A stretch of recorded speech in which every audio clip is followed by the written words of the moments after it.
Right, the Test summer is almost upon us. Test cricket is back. England are playing the Kiwis. And here are four things that I'm looking to see from this England setup. We saw over the winter was beyond unacceptable. It was a slap in the face to the traditions of Test cricket, how hard Test cricket is. Slap in the face to some of the ex-professionals who've done things that this other England side have yet to, and yet this current setup seem to think they know better. It was an embarrassment to the supporters, and it was a really, really poor winter. And I think England have got an important job to put a few things right. And these are the four areas that I'm looking at to see how things potentially change, to see if they can turn things around, because it's only just over 12 months till the next Ashes series. So number one is relationship with county cricket, the importance of county cricket, and selection. They're not off to a good start on this one. As I'm recording this, we're halfway through May. There hasn't been a new selector appointed. The county championship's been underway for around 5 weeks now, and you would think if they were serious about making amends and serious about building, because we know there's a massive disconnect between McCullum and Key and county cricket, and they seem to think that they can pick players out of nowhere and miraculously they're going to build a winning test match team, and that's been blown wide open. That's just not happened.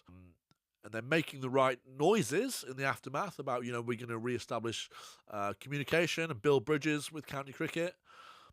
So why the fuck have they not appointed a selector in time for the start of the season? If they should have been serious and got that position nailed down, that should be one of the key things.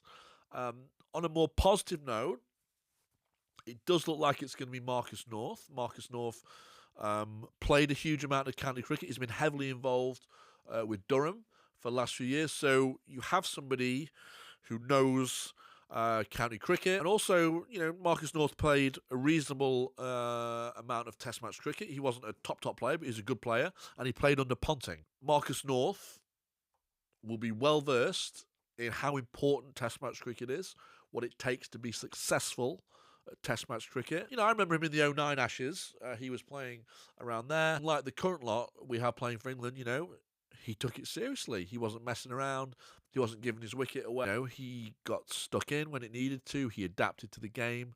And hopefully, it does look like it will be him. Hopefully, he can identify players that he believes can take that attitude into the test match arena. Because it's no good this England team just keep playing the way they're playing with the personnel that's got them to where we got to over the winter. There has to be some changes. You have to pick guys who have lower strike rates. Maybe Marcus North needs to identify, test match cricket lasts for 5 days. Do we have somebody who can score 40-45 strike rate? That is absolutely fine in test match cricket. As I said, it's good. There's been a lot of talk. He'd be our first overseas selector. I don't really care about that. I mean, McCullum's a Kiwi. He's running the England setup. I mean, Stokes was born in New Zealand, so it is what it is, right? Marcus North is an Aussie. Trevor Bayliss was an Aussie. Duncan Fletcher, Zimbabwe. So we've had some fantastic overseas coaches. So it doesn't bother me. It needs to be the best man for the job, and given his close involvement with county cricket over the last 2 years, I think Marcus North would be a good selection. The other thing, of course, with him being at Durham, is they have Gay and McKinney, so it'll be interesting to see his input on those two. He'll know, particularly, he should know those two inside out. I mean, given that he seems to be a shoo-in, is he going to already be having a little bit of influence and a little bit of a chat and maybe nudging one of those two guys into the opening berth? We shall see. But what I want to see is, county cricket respected. You don't have test match cricket and all that we have without county cricket. All the great players came from county cricket. Rob Key himself, who played for England, came from county cricket.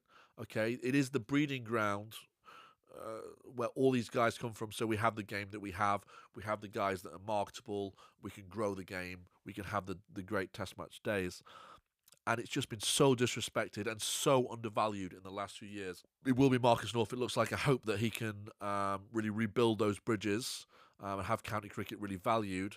and watched. It needs to be watched. It's not all about the averages. Remember, guys like Vaughan, Truskothic, didn't get picked necessarily on averages. It's about identifying the right talent. And by and large, Key and McCullum, they've got it right with Bethel by the looks of it, maybe, but they've made some strange decisions. It doesn't work. You can't just say, right, these are a small pool of players. The guys who bat in this pool whack it out of the park, and these guys bowl super, super fast. It's not that simple. It's not that simple. Test cricket is much more nuanced than that, and hopefully Marcus North will bring an improvement. It desperately, desperately needed. I get the impression the divide between the county game and the international game has never been greater, and that bridge needs to be rebuilt. Number two is the coaching setup. And this kind of goes hand in hand with the head selector. There doesn't seem to be any progress getting coaches. There's been more words coming out that, we'll get people in on an ad hoc, short-term basis. But again, no. Look at what happened over the winter. We didn't have a proper fielding. Our fielding was shambolic. Find somebody and appoint them as a full-time fielding coach. England is a plum job if you're a coach, right? It's well paid. We have good resources in this country to pay coaches a good amount of money.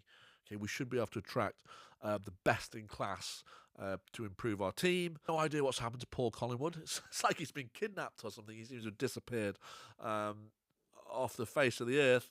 So work out, is Truskothic going to be a batting coach, or is he going to be... We need to have a dedicated assistant coach as well, a proper batting coach, and then he seems to bring in, his mates Southey and Jeetan Patel as bowling consultants. I see Troy Cooley's back on the scene. He needs a full-time bowling coach as well. And again, these positions should be filled by now. The New Zealand series starts in just over a couple of weeks. It just seems to be a mess and not taken seriously enough behind the scenes. We have to get the structure right, because these players need coaching. I know some of them think they don't, but the way it unfolded over the winter, they do. They need telling. Play the situation correctly here. Bowl these areas. Some of the bowling, especially in the pink ball test, was shambolic over the winter. Nobody's coaching them how to bat better, how to bat longer, how to soak up pressure, how to adapt to different situations. You have to have the right coaching setup. It's because I get the impression that they like McCullum, but McCullum's more of a facilitator, I would say, a bit more like a Duncan Fletcher. He'll take a bit more of a back seat. He'll let them get prepared, but Duncan Fletcher still was running a tight ship and a proper ship. And look, we know it from the horse's mouth. Mike McCullum said, "I'm running an informal setup." He said that, and I think that needs to change. So I'd like to see them get some proper coaches in place really quickly. Third is playing style, and I would say like adaptability and playing the situation. We have to change the way we play Test match cricket. If everybody could come out and bat like Viv Richards and smash it all over the park in Test cricket, people would already have been doing it. It is not that simple. It is called Test match cricket for a reason. It is the ultimate test. It lasts for 5 days.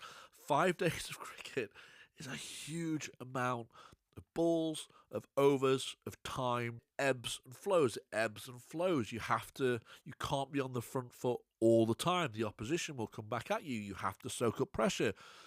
Once you soak it up, then you can go again. That is the beauty of the game. That is how the game has always been played. And this setup is so arrogant. They seem to think that they're going to get on the front foot and they're going to play, they're going to move the game forward. And what do you get? You get 0 wins against Australia. You get 0 wins against India. Yes, you've beaten who you've beaten at home. Yes, it's been entertaining. It has been great to watch at times. But the results do not tally up with the talent, the players that we have at our disposal, and also the resources that the ECB has at their disposal. We should be one of the top teams in the World Test team, and we're just not. We're in that second rung.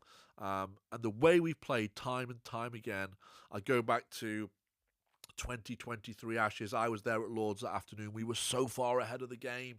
The Aussies were gone.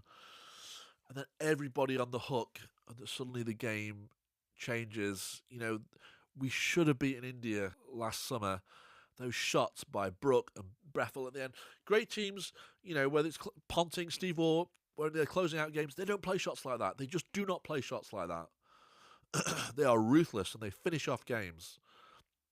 And to draw that series against India was unforgivable. And then we all know about last winter, to go and play the way we played and just keep going and going and going and showing no respect to the game, no respect to the opposition. Nuance of the game, can we see off stock? Let's see off stock. Let's start with bowl 6 or 7 overs.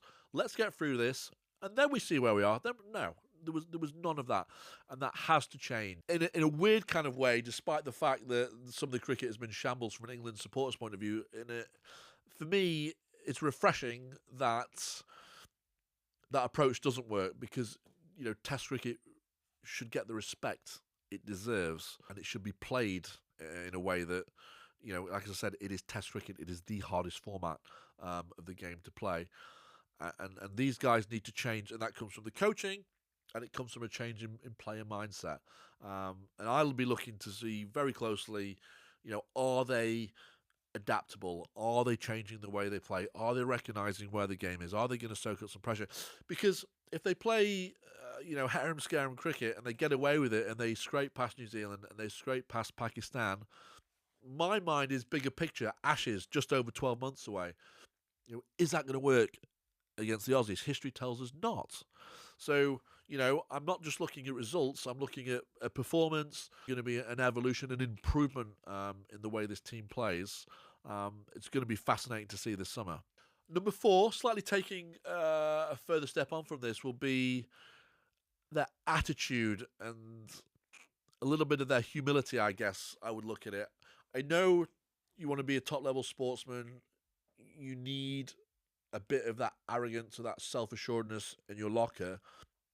But what we saw over the winter was just outright hubris and just pure arrogance. And also delusion as well. To label the old pros has-beens for the temerity of pointing out that it might be worthwhile warming up properly for a test match series. I mean, who would have thought that would be a thing? To label them has-beens, that I know Stokes backtracked. He probably does forget those words, but that was a really, really poor thing to say. But the sentiment remained for me from that England team. They genuinely thought that they knew better than Vaughan and Boycott and Botham and all that had come before them. And they found a new way of doing things. And they were humbled. They got humbled. They got humiliated by the Aussies. I sensed Stokes. There was an acceptance of that from Stokes. He talked about, how there was no room for weak men in his setup going forward. And he talked about how England had been found out, how teams had caught up with the way they were playing, how teams have adapted. And that was good to see. There was nothing from McCullum. I mean, to me, he came across as delusional after in his interviews at Sydney, saying, it needed a little bit of nip tuck and a little bit of evolution rather than revolution. I'm looking at what I've just seen over the previous couple of months. I'm thinking, mate, you're miles off in your summation of what needs changing. It needs open heart surgery. It doesn't just need a few little tweaks. And again, I go back to they need to show the proper respect to Test match cricket that it deserves. It is 5 days of attrition, 5 days of patience and soaking up pressure and letting the game come to you and ebb and flow. And again, I'll be fascinated to see if they have a change in attitude, if they're a bit more humble, and if they're taking Test match cricket a bit more seriously. Because again, that's my proxy. That's what I'm looking for 12 months' time, right? Have we got a few new players in place? Have we got a slightly different approach in place so that finally we can get over the line and win the Ashes next year? So yeah, that's it. That's what I'm looking for. Let me know what are in your thoughts. What's important to you? What would you like to see change from the winter? Have I missed anything? Let me know if you think I've missed anything as well. And I'll catch up with you in the next one.